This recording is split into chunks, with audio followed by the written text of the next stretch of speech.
It's an incredible joy to be here tonight to share with you a little of my experiences that I had with Swamiji in the last 14 years of his life. As we all know, Swamiji left us a vast legacy with his over 150 books and his over 400 pieces of music, his movies, the one we've seen and the ones that are in process, and the 8 incredible intentional communities that we all live in across 3 continents and across the world. But I think that the greatest gift that he gave to all of us was his example of perfect discipleship to his guru. It seemed to me then Swamiji was always asking the question, Master, is this what you want me to do? Is this what's next? Is this your will? And Swamiji says that the most important thing that a disciple can do is to be in tune. And he said if things get difficult, get more in tune. And I'd like to tell you a story about Swamiji. This was a few years ago, and it was in Pune, India. And Swamiji became critically ill. It was over a period of weeks that his health was failing. We weren't sure exactly what was happening. There were a multitude of symptoms that were going on, but he was getting sicker and sicker. And during this time, I think because the body felt so bad, he would say, I am just so ready to go. And I am done with this world. I think I've done everything that Master wants me to do, and I'm ready to go. He wasn't afraid of dying at all. And Swamiji and I had an agreement that I would keep him out of the hospital if at all possible. And normally I could.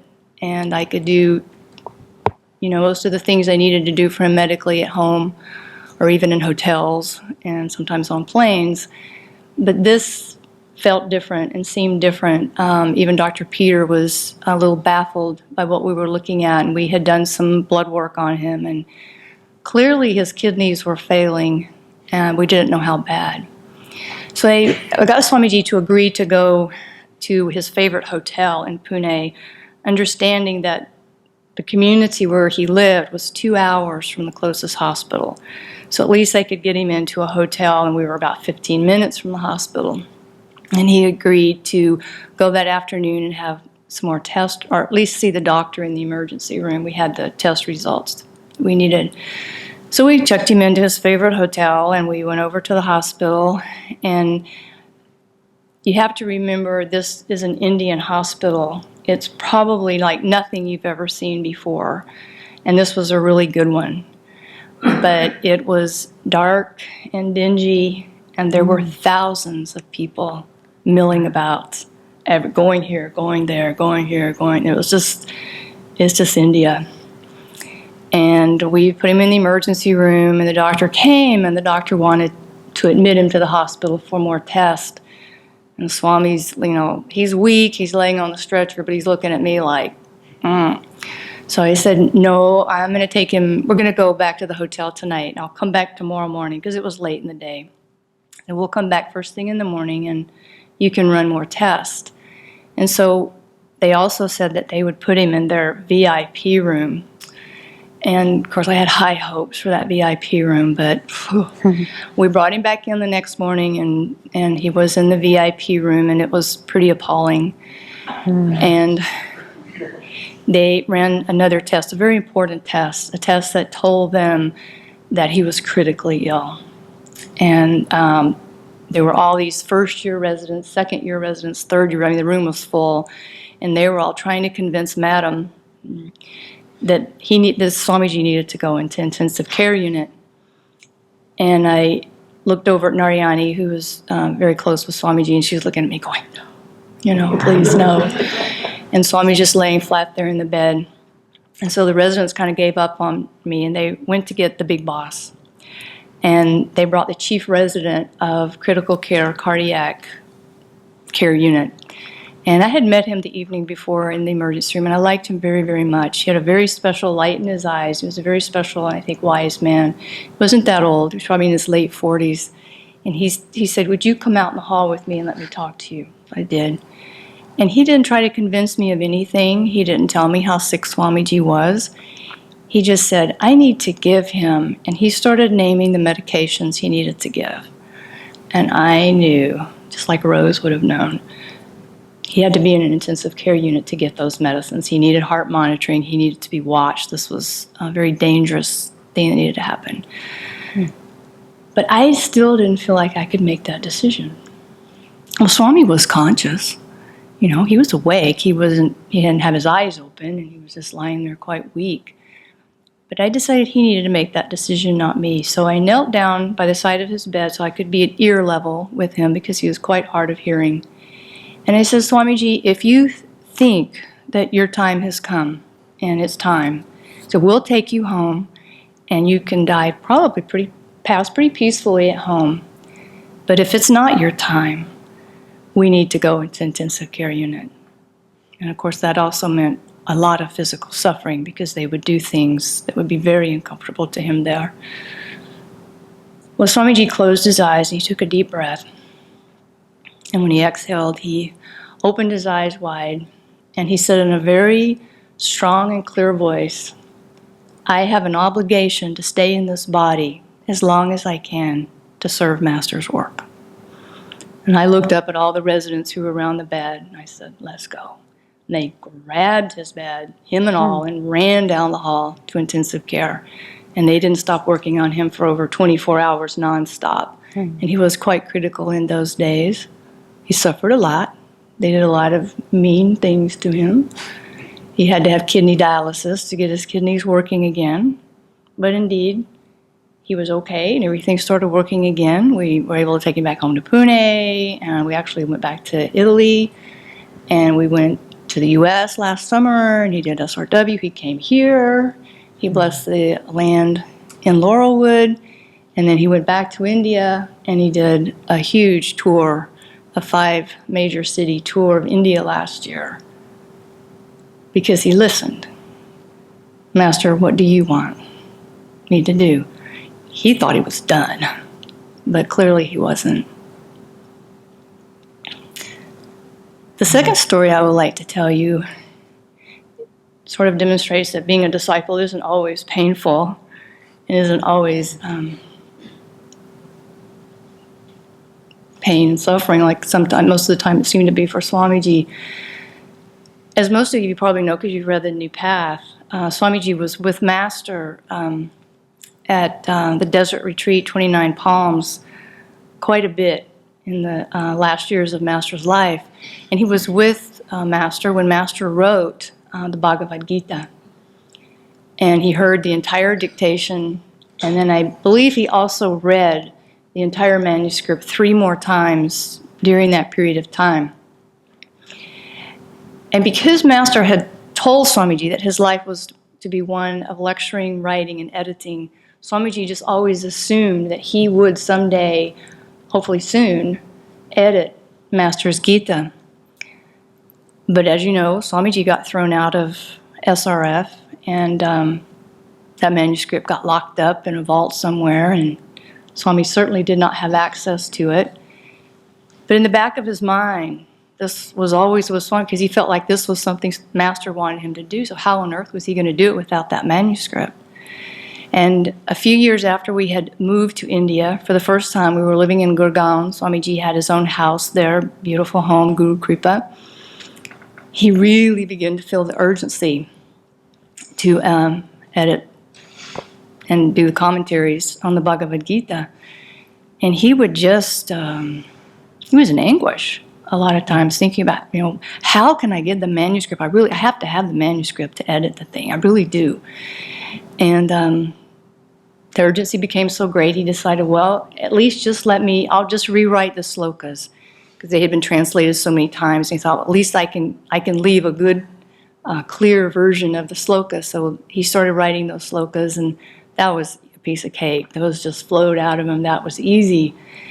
And then he had a dream one night.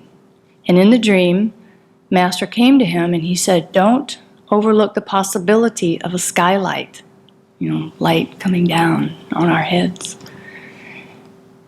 And so Swamiji thought about that and talked about it a fair amount, and realized that as he was translating the slokas, writing them, that even though he didn't remember word for word what Master had written or said, concept by concept, he did. So he started writing. And oh my gosh, the pages were just flowing out of him, and he was writing 10 pages a day. And the joy in the house was just palpable. It was just incredible. He was on a roll. It was exciting.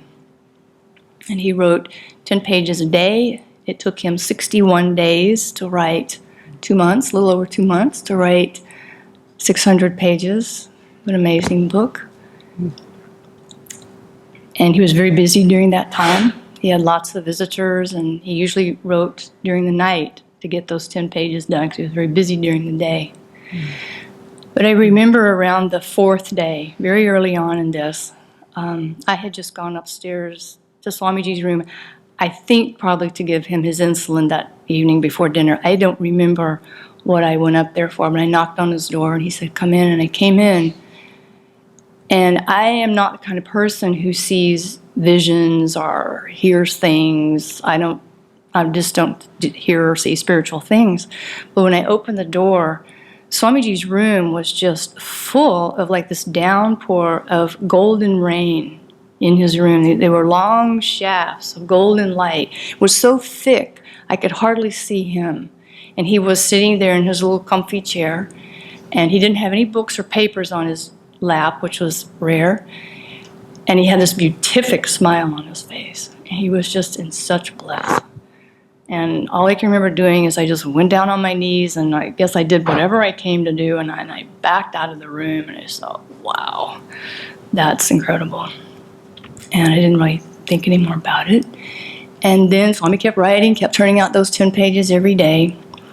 And then around the 40th day of writing, getting near the end there, Swamiji, every day, he would print off those 10 pages off the printer. He'd come running down the stairs, and there was a flight of stairs down from his office and another huge flight of stairs down to the living room, and he'd be bellowing for anybody in the house to come and read those pages, hot off the press, come read them.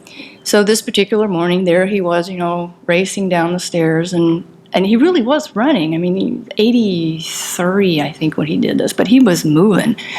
And come down and read. So I was in the house, and so I went in there to read.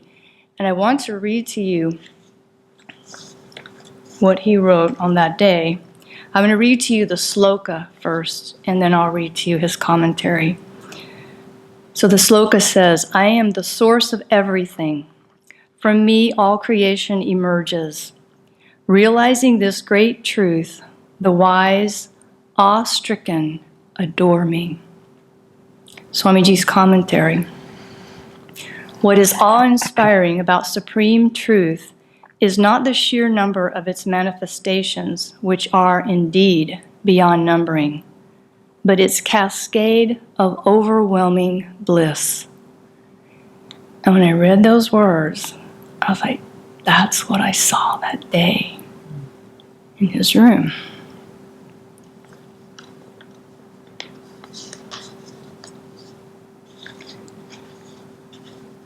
The last story I'd like to share with you, I'm going to only share a very short part about Swami's last minutes in his body on the earthly plane. Because I think what I was seeing and what was happening really demonstrates again Swami asking, "Master, is this what you want?"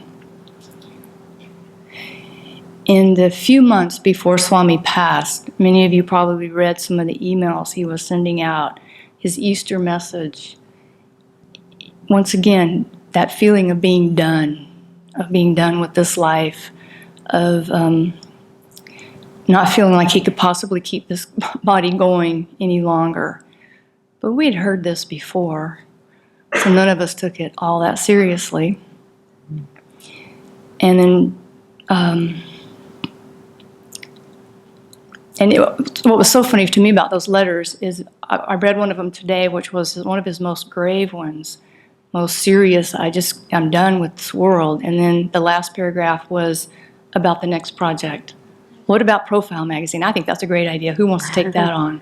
So with Swamiji, it was always, well, there's one more thing, let's do it.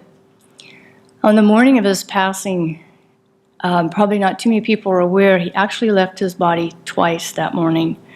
The first time he was sitting in the dining room at his table, waiting for breakfast to come. And he began to have a small seizure. And I put my arms around him both to keep him in the chair so he wouldn't fall. But also I had my hand here so I could feel for the heart to see if the heart was beating. And in that moment, he had the color drain, and I felt him slip away. And he stopped breathing, and there was no more heartbeat.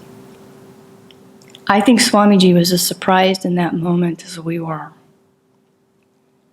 And so we did start oming in his right ear. Shurjo, who was there, was doing some beautiful, really resonant ohms in Swami's ear.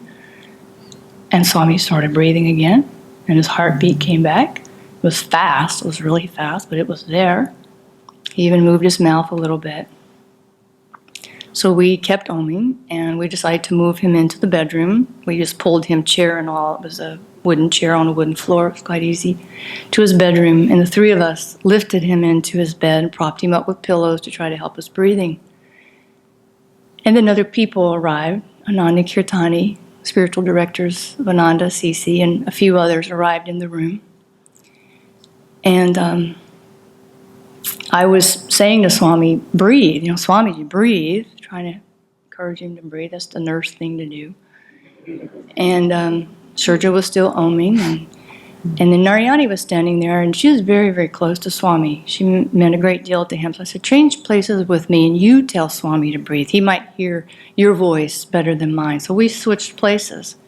And she leaned over, and she said, Swami, breathe.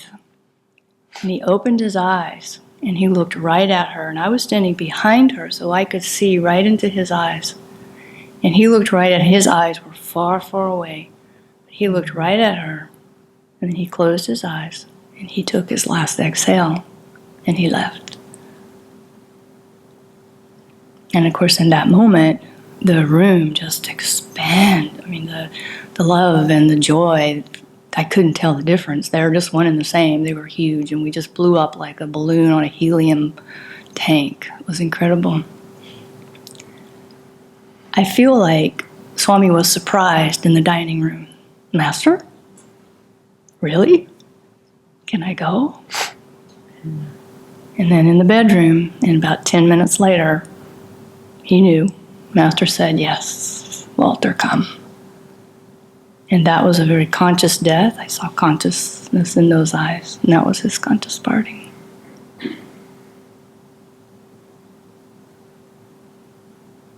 I'm going to have Julian play a very, very short piece. It's Swamiji's voice, Swamiji reading from The New Path. A moment later, the Master and I were alone. What large, lustrous eyes now greeted me. What compassionate sweetness in his smile. Never before had I seen such divine beauty in a human face.